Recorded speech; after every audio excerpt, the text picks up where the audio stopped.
Assalomu alaykum HBS kuzatib boruvchilari, juda ko'p podkastlarni va darslarni ko'rdinglar, lekin ayrim atamalarga tushunmay qoldinglar. Men sizlarga qisqa vaqt ichida trading ichidagi hamma atamalarni oddiy qilib tushuntirib berishga harakat qilaman. Qani ketdik.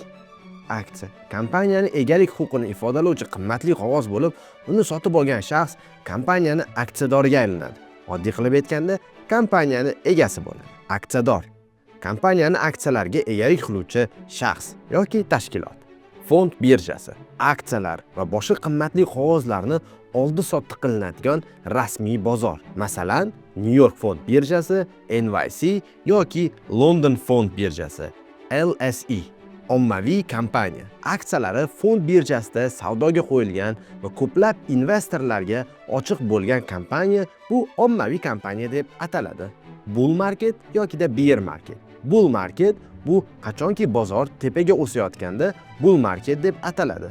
Bear market esa qachonki aksiyalar yokida fond bozorida aksiyalarning narxi pasayotgan vaqtda biz bear market deb ataymiz. O'zgaruvchanlik yokida volatilность bozor yoki aktiv narxlarni qisqa vaqt ichida sezilarli o'zgaruvchanligi, hajm yokida volume. Muayyan vaqt oralig'ida bozor yoki aktiv bo'yicha amalga oshirilgan savdo operatsiyalari soni yokida hajmi, capital yokida kapital. Kompaniyaning yoki investorning aktivlarga yoki investitsiyalarga kiritgan mablag'i, liquidity yokida likvidlik. Aktiv yoki qimmatli qog'ozlarni tez va minimal yo'qotish bilan naqd pulga aylanish qobiliyati. Bubble yokida pufak. Aktiv yoki bozor qiymatini asossiz ravishda ortib ketishi va oxir-oqibat esa narxlarni keskin tushishi. IPO dastlabki ommaviy taklif. Kompaniya aksiyalarini ilk bor ommaviy savdoga chiqarilishi. Dividend yokida dividendlar.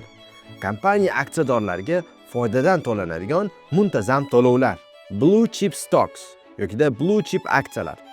Barqaror va yirik daromad keltiruvchi ishonchli kompaniya aksiyalari. Misol uchun Apple, Microsoft, Tesla va Google. Forex bu xalqaro valyuta bozori bo'lib, unda asosan valyutalar savdosi amalga oshiriladi. Portfolio yokida portfel investorlar tomonidan egalik qilinadigan turli aktivlar to'plami.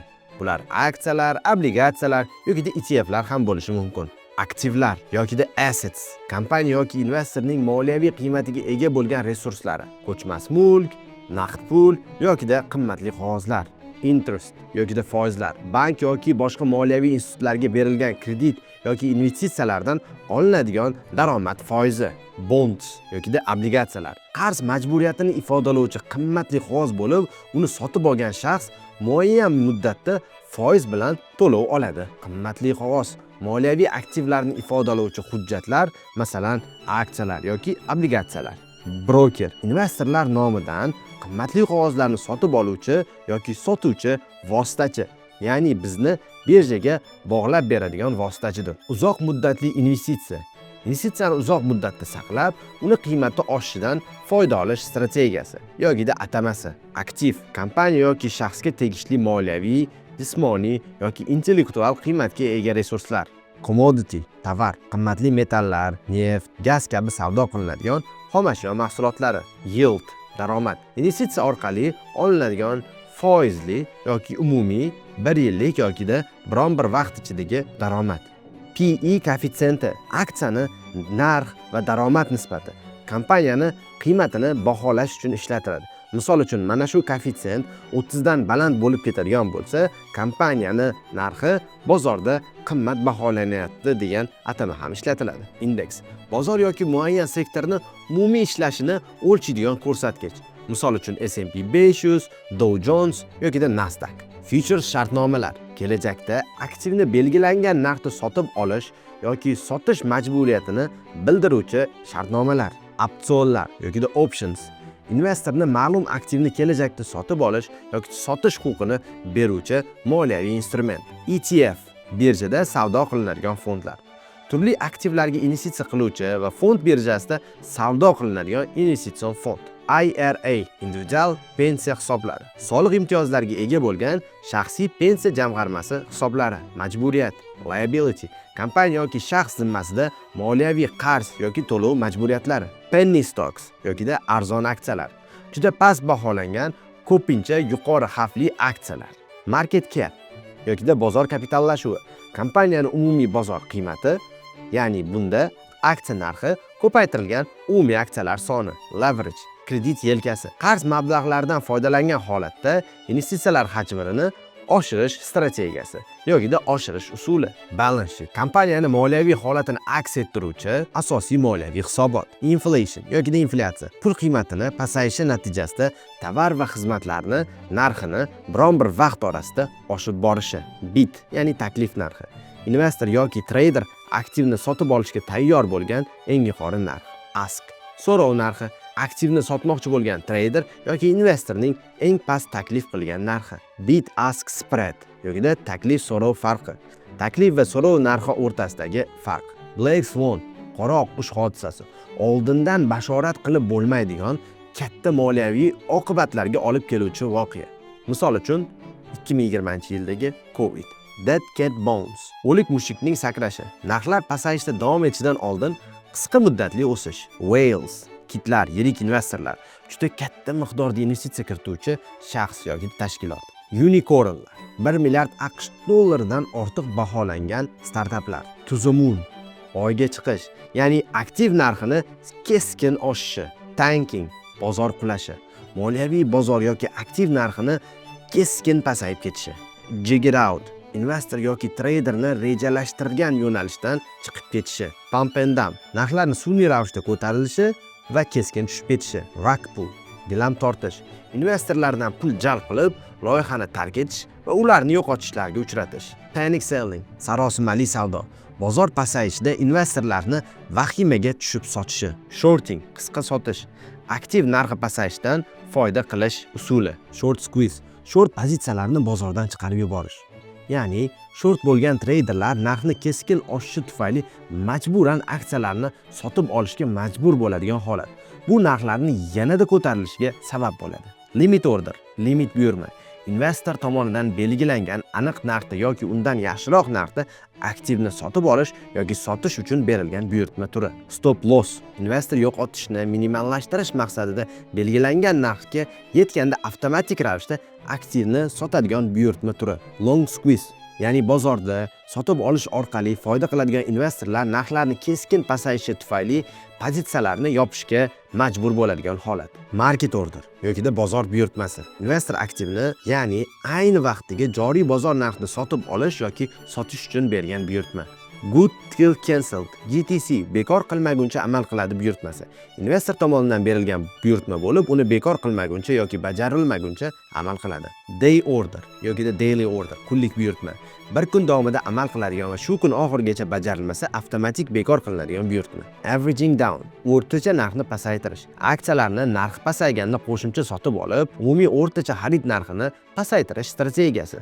Fading bozor qarshisiga savdo qilish. Joriy trendga qarshi savdo qilish, ya'ni narx ko'tarilayotganda bo'lsa sotish va pasayotgan bo'lsa sotib olish strategiyasi. Hedge fond yuqori daromad va yuqori xavf bilan ishlovchi sarmoya fondi bo'lib, treyderlar va institutsional investorlar tomonidan foydalaniladi.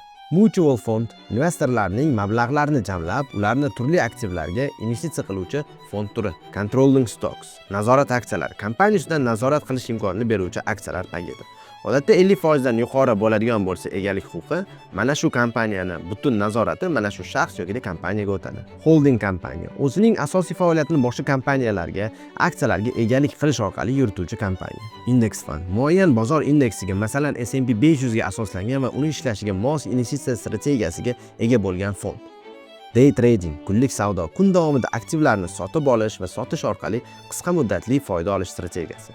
Swing trading bir necha kun yoki haftalar davomida aktivlarni ushlab turib, qisqa va o'rta muddatli narx o'zgarishidan foyda olish strategiyasi. Intrinsic value ichki qiymat aktivning real yoki asosiy qiymati bo'lib, u kompaniyaning moliyaviy ko'rsatkichlari va bozor sharoitlariga asoslanib baholanadi. Book value balans qiymati kompaniyaning aktivlari va majburiyatlari orasida farq bo'lib, bu aksiyadorning kapitalini anglatadi. Price to book ratio PB Kompaniya aksiyasining bozor narxi va uning balans qiymati o'rtasidagi nisbati. Value investing. Bozorda arzon baholangan, lekin kuchli fundamental ko'rsatkichlarga ega aksiyalarga investitsiya qilish strategiyasi. Growth investing. Kelajakda yuqori o'sish potensialiga ega kompaniyalarni aksiyalarga investitsiya qilish strategiyasi. EPS, earnings per share. Kompaniyaning umumiy daromadi aksiyalari soniga bo'lgan holda hisoblanadi. Texnik tahlil. Grafik va texnik indikatorlar orqali aktiv narxini, kelajakdagi harakatini bashorat qilish usuli. Fundamental tahlil.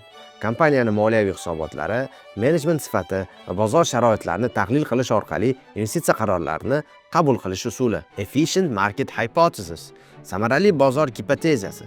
Bozor barcha mavjud ma'lumotlarni aks ettiradi va aksiyalar har doim adolatli baholangan bo'ladi degan nazariya. Supply and demand. Taklif va talab. Bozorning asosiy tamoyili bo'lib, narxlarning shakllanishiga ta'sir qiluvchi sotib oluvchilar va sotuvchilar muvozanati. Insider trading, ichki savdo.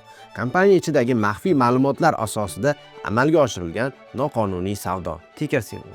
Aksiyalar yoki boshqa aktivlarni fond birjasidagi noyob ID'si, masalan, Apple'niki AAPL, compound interest. Murakkab foiz. Oldingi foizlar kapitalga qo'shilib, keyingi foizlar ushbu yangi summa hisoblanadigan foiz hisoblash usuli.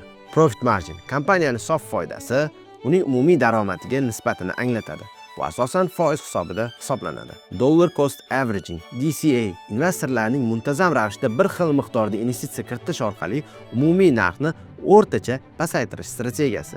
ROI, return on investment. Investitsiyaning samaradorligini o'lchaydigan ko'rsatkich bo'lib, investitsiyadan olinadigan foyda umumiy sarflangan mablag'ga nisbatini hisoblab ko'rsatadi.